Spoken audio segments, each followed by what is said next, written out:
5 years ago, like exactly 5 years ago, I'm actually quite impressed, I made a video about llamas with hats. In it, I mentioned a little application on a Nintendo 3DS called Nintendo Video. Nintendo Video was a video application allowing users to watch 4 different YouTube videos at a time every week or so. In it were mostly short 3 to 5 minute videos, those of which being things like animations, music videos, and the occasional "here's a Nintendo 3DS tip" sort of video. Lose your precious game cartridge? I cherish the app a lot, but one of the first and probably most important memories of the app was the introduction of Film Cow through Charlie the Unicorn. Hey, Charlie! Hey, Charlie, wake up! Yeah, Charlie, you silly sleepyhead, wake up! Charlie the Unicorn was created by Film Cow on November 26, 2005, being originally uploaded on Newgrounds. It was then uploaded on its website on January 2006, uploaded on YouTube originally on April 30th, 2006, and then again on January 10th, 2008. Looking back on the wiki, I believe some stranger uploaded it to YouTube, and then afterwards Jason Steele, Film Cow, released it on his own channel eventually. Fun fact, apparently, it wasn't even originally uploaded by him. It was a birthday gift for his mother, who loved it so much, she uploaded it to her Newgrounds account, Type Queen. Or at least, that's what the wiki says.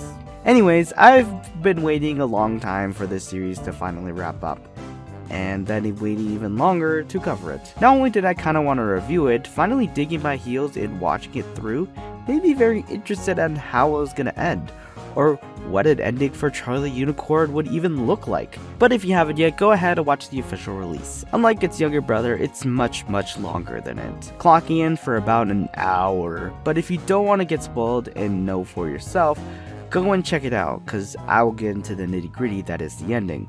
Let's get into it, shall we?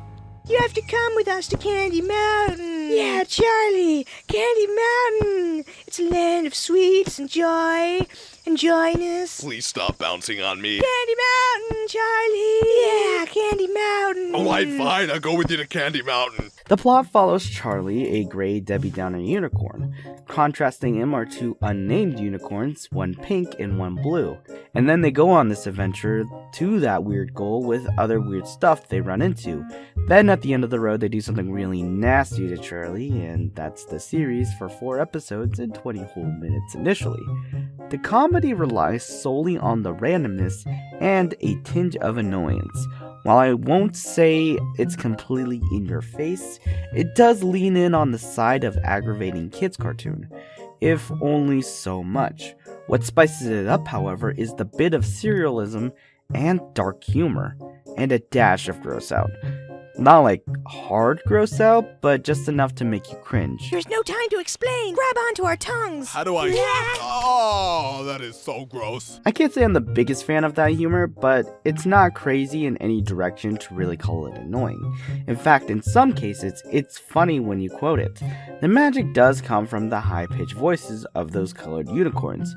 Like, try not to laugh saying, It's a Leopleurodon, Charlie. Magical Leopleurodon. Charlie. Charlie. Charlie. The bit of absurdism gets me too.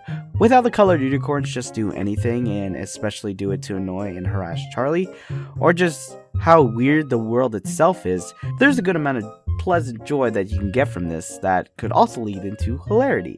For me, however, it wasn't necessarily that funny to me. There's a lot of parts I find funny out of context if I reference it, but in the context of it all, there's nothing much other than Charlie to really balance it out, making everything kinda blend together. It doesn't help that the settings are pretty much the same. I mean, once they go somewhere like underwater or in space, or they finally get to their destination or have this big musical number, then yeah, for sure, I'll remember it. But if you mix around all of the forest bits, I couldn't tell you which was from which episode. Which is why I didn't laugh at the joke when they flashed back in the finale and had Charlie think he was a snowman at some point, because I couldn't tell you which episode that shoe bit was from until I actually just look it up. But we'll get to the finale soon enough. I guess when we're on the subject of big things, the musical numbers are basically what you watch the Charlie Unicorn episodes for. they're the centerpiece to it all. And let me just say, they're hit or miss. If I had to rank the songs from worst to best, 4, 1, 2, 3. Since the episodes are so short and there's 4 musical numbers, it's pretty hard to ignore when I don't like a song compared to when I do. When I like the song, like the second or third one, it's a pretty sick earworm. When I don't, like the first and fourth, it's honestly unbearable. I know I'm gonna get hate from the fans for that hot take and how I don't like them all.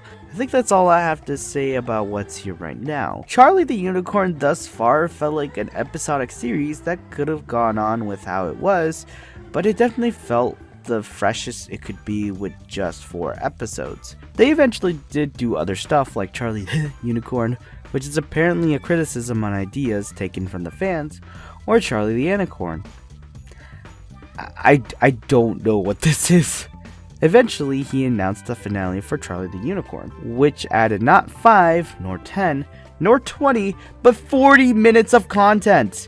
And now Charlie the Unicorn is a full hour. Apparently, he's also going to do Llamas with Hats again, so expect that to be turned into a feature film or something.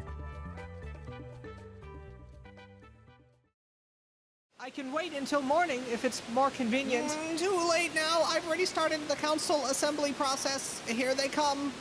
Oh, wow. They're getting very wet, and they look extremely tired. Sorry, I'm sorry. Don't worry about it. It's just a huge hassle. The B plot, I guess, follows Nyx, a researcher. Let's go with researcher. A researcher who pokes their nose into something far too grand and unknowingly and indirectly, might I add, releases a great evil that takes over the world and slowly destroys all life on the planet and quite a bit beyond that even, and it's up to Nyx to find a solution to stop them. The A plot has Charlie and the colored unicorns go investigate a weird goal while also run into weird things on the way. It's the same plot as the 4 other episodes. The A plot at least goes on for an extended amount of time. It's like an episode stretched out to 20 minutes, while it carries 4 episodes into one, essentially. The B plot, however, is a narrative that is completely unattached, but connects as soon as both reach near the end. The B plot seems to be building up this great, giant threat, seemingly to eventually deliver the A plot its problems with what solution the B plot has. We constantly flip-flop between the B plot and the A plot, which are 10,000 years apart from each other apparently, and while the A plot is all jokes, the B plot, while still maintaining the weirdness of the people specifically, everyone seems to be taking the threat seriously. There's a bit of seriousness that doesn't plague the other side, because mind you, this story still needs to be attached to Charlie the Unicorn, but the pressure is on, and you feel this threat's power despite the absurd characters and world. It doesn't help that the characters are grounded in their relatable personalities. Each character just seems to be a normal guy with certain quirks that are strange even to the world itself. Oh my god, look at it. Oh, jeez. Tell me that is not an upsetting looking bat. Yes, I suppose it is. I can't believe it's still here. That was years ago when I saw it.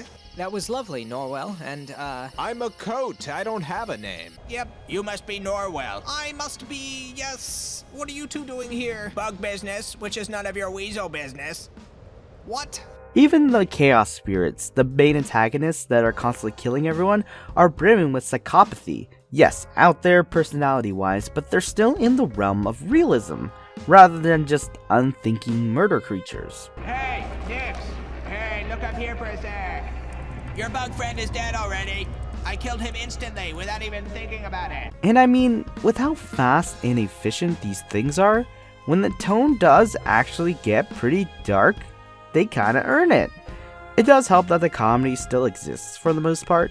Again, the Chaos Spirits simply being beings that have fun with their murdering and destruction, squeeze in jokes and prod fun when they can.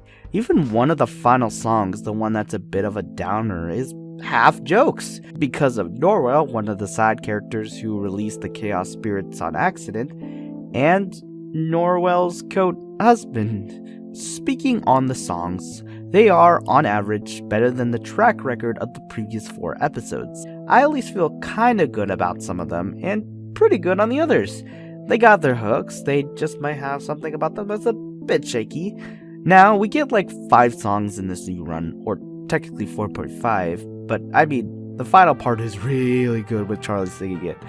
I especially love the rain on him and the blue and black background of the storm. Man, it's such good visuals.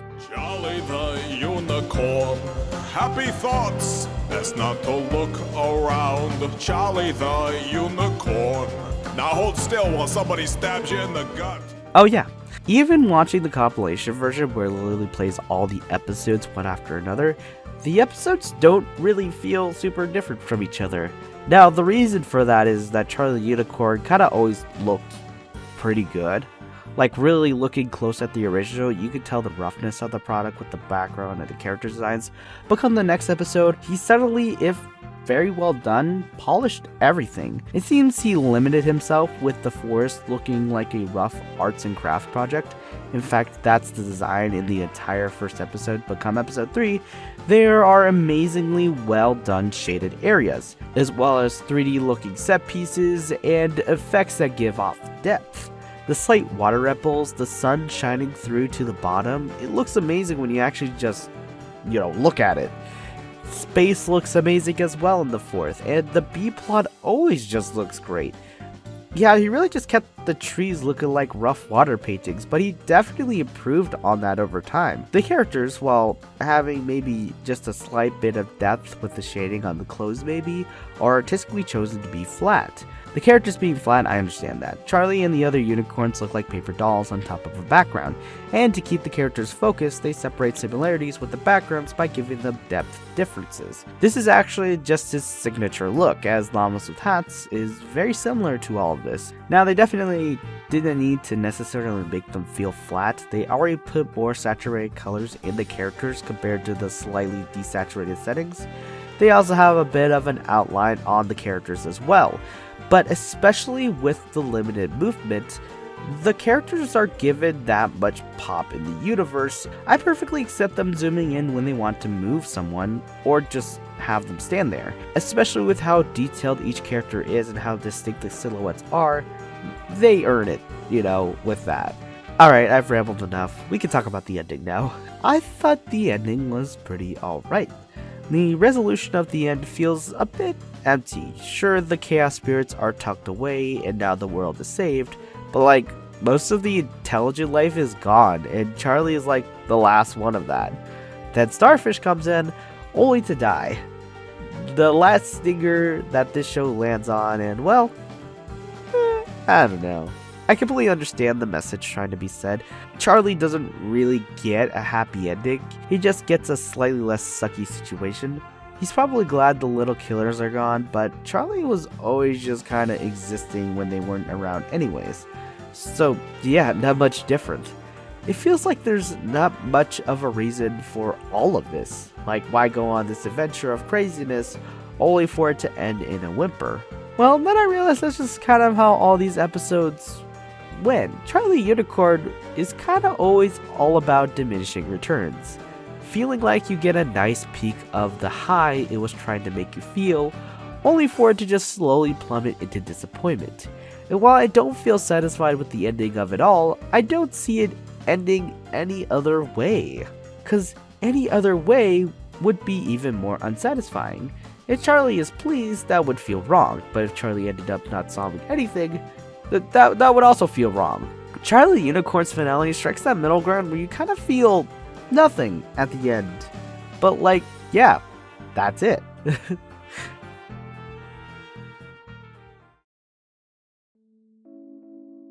Charlie, by the way. Charlie! Yeah, that's me. And so, I'm a bit indifferent about some parts of Charlie Unicorn, while I adore the rest. It's very unique and drives a good point, but it's hard to follow a plot that you know it's not going to end super well. However, that doesn't mean I didn't enjoy myself in this series.